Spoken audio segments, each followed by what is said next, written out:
Hello mayam nuwainariba mayam wasise ainane cake saibako ado cake sabda ainase sumaina icham chamna piktapna tawna cake ama saibako kilo magi hisabtane ba saise ado aina cake sabase kamaina sage na haibdo algi video machera mai hapjarage aina sarise jabra jadabra ido mayam aina video si mayam do charage mayam jamna haina ka sabana te abako sumna try tawbane ba ado आईगी channel से जोंगी बेची ना सिंग हम दसु please like share subscribe तो बियो को अनो बेची सिंग आईगी चैनल से जोंगी बोले लगा दी प्लीज सब्सक्राइब तो बा काउ बिगनो सपोर्ट तो मिनसी मिया मैं सपोर्ट तो जरा के अदु जेंग मिनरसी आइना केक से कवाइना सारिनो ना हायो तो ma'am thank you ma'am ma'am मैदा से ओइना 160 ग्राम मैदा ओइना लौरे अहानबदा अदुगा मैदा से के मतुंग दाइना हापतुइसे sugar powder खितंग हापगे चीनी powder खितंग हापगे अदुगा असिकी चम्मच से अनि खकने sugar powder से मु हापचल लगेबा हामदा म हापे सिगा अनि ख हापचले sugar powder से मु हापचले ना baking powder से हापचले 1 teaspoon म हापचले 1 teaspoon baking powder हापचले हाफ teaspoon से ना baking soda स्वाइने को अदुगा इदि मीठा soda स्वाइने अदुदु म हापचल लगे थुमसिना इना खची खक से चप्पगा समाइना खुजी खुबी खुदोम बिचे चप्पगा ने थुमसे खजीगा म चाहिँ संजरे सिगा स्वाइना अच्छी जिंता मिक्स तौसन लगे लाइन तो खजना पुन्नो खाइ लगे बको जो खाइ रजी अझै म अहिले सिगा हाप्छन दुइसे मिल्क मेड से हापगे को मिल्क मेड से 200 ग्राम हाप्तुइने बको अदो 200 ग्राम से अहमदा से 100 ग्राम हाफ फरिया से 100 ग्राम हापचल लगे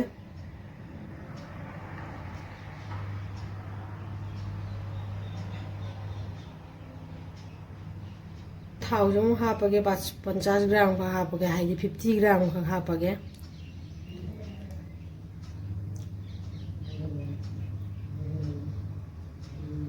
मिल्क मेड हापे को थादी थाव हापे असे अमताई बीट तौगे को बीटर यूज तौरगा बीट तौरगे से फजना मिक्स तौसन बताबा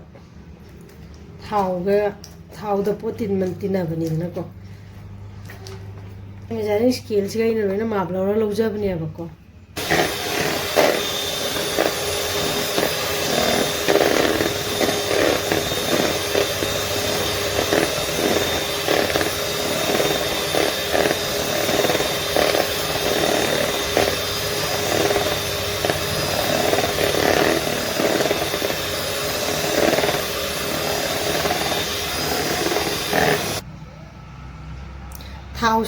थाउसिगा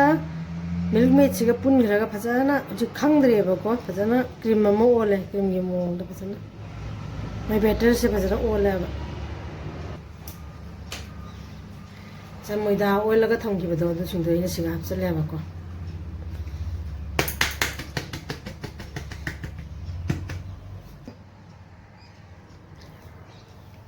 असिना संगोम खरा हाइजले को संगोम सिना मिक्स तौदबा इसिंग दि सिजिनबा जादबनिना अदो संगोम जापचलगा स्पैचुला सिना खरा ओखाइरेबा को आरुगे सिमुको समाइना अमता रेन तौरसेबा खजना बिट तौरसी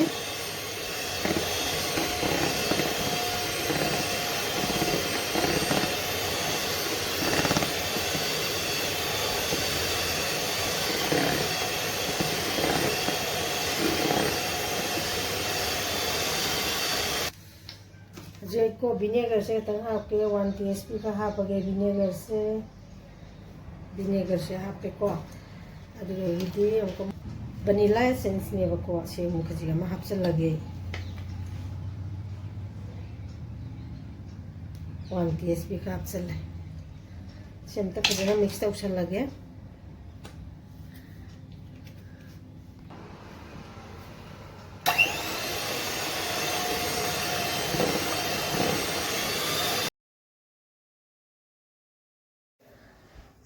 असिसे फजना बीट तौरे को फजना माय बेटर से फजना सेमे से अदो हुजी साइड थमगे असिना हुजी आई असिगी कंटेनर से लौरे हाइदी केक की टिन से लौरे बको असिगा रिफाइन ऑयल से खरा हापे हापगा मैदा से खरा चाइसले बको बटर पेपर हापसु जाए उन्ना बटर पेपर दो लाइती अदुदुना मैदा खा जाइसले जाइसला ngasai aina sengiba better do मैदा ga संगुम कैका मिक्स तौरगा sengiba better se aina se hapjanjare ko hapjala matungda खुचिना हातंग अमुक्तंग टेप टेप तौने माइ सेटिंग ओइने बगी दमकता अदुगा हुजी आई पात्रा अमदा थांगा तोरबनी अदु जेंगमिनरासि पात्रा सिदि आई आइंगोंदि माइक्रोवेव सु लाइते अदुगा गिदि ओवन सु लाइते को अदुदुना आई असुम गैस असुम हौरगे को अदु आइना ससबेन अमा लौरे मखा सिगैना तेंगोट अमुखि जादबा सिजिनबा अहोबा तेंगुनेबा अदु मोबसल्ला थमगा से बेटर की मागी केक की तीन से हपचले अदुगा सिना टेम्पर ग्लास से सिसिना खुंजलगा थमे मिनिट 30 कुनगुंबा ऐसे बेक तौरगे को अदुगा आफ्टर 20 मिनिट्स मतुंग दाई थांगदरगा जेंगदोइनी केक से खर खर कामखटपा हौरे को ग्लास की मनुंगदा उबा फंगेबा को अदुगा आई 20 मिनिट्स की मतुंग दाई केक से थांगदरे को थांगदरगा रि जामना फजन मुल्लगा लेरे अदु आई लौथोकनबगे हाइना साइड ता खतंग चामुक चाकुसना हाइफे हाइफे माने लेंगबदुनेबा को अदुगा ऐसे सुमाइन तौना केक सुपथोगा लौथोगा मथक थोंबा सरुक से हाइफे कखरेबा को हौजी आइसिंग तौबा मु जेंगसेबा को अदुगिदमकता केक से आइना केक से मना पीस अहुम थोकना कक्तोरमनेबा हाइदि मागी लेयर से अहुम खक कक्थलगेबा को अहुम खक कागे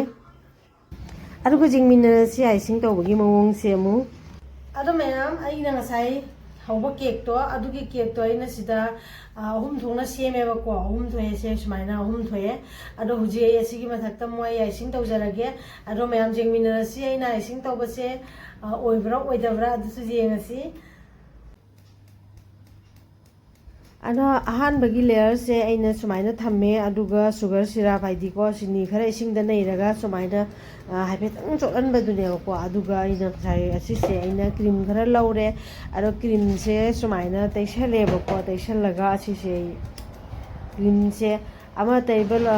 मागी लेयर से अहुम थोकिबनिको क्रीम से अमा तैरनिको क्रीम से अमागी मथका तैरगा सुमाइना सेमे असिगी मथक्ता मो साइगी लेयर दो अमम तौना हापगा लेयर अहुम मक्से सुमाइना क्रीम तैरगा हापजन दुइनेबको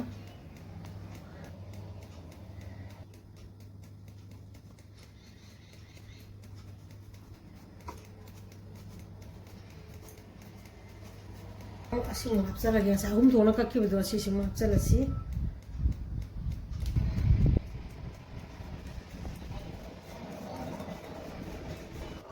असिगे मयाम साइड सिबुंगैना सिमनिंगबा मवोंगदा डेकोरेशन खरा तौरे जामनादि तौद्रे मयाम चम चमना सुमाइना सुम तौसलेबको अदुगा मथक तंग डेकोरेशन मचा मनी तौसले अदुगा नोजलना आइना लई मचा मचा मनी ठोकचन दुइनेबको अदो ठोक्त्रिगेदा आइना सिगा चॉकलेट की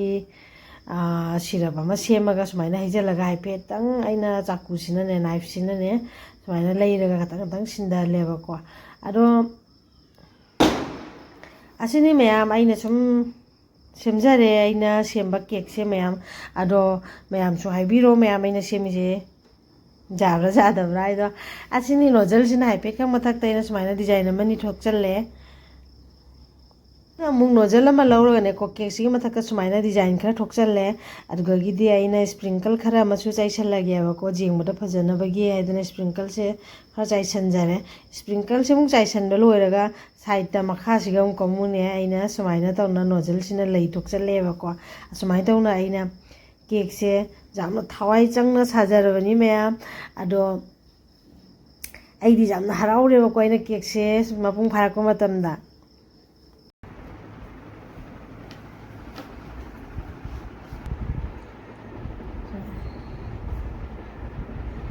केक से हौबा लोरबनिना अखोइना केक से कागासु मैम चेरमा जेंहनजरगे मैम अदो अखोइ चारगासु जेंगे जामनासु हाउरे मैम असिनि असिगी दिबा तांगासे लोइसिनजरगे बाय मैम थैंक यू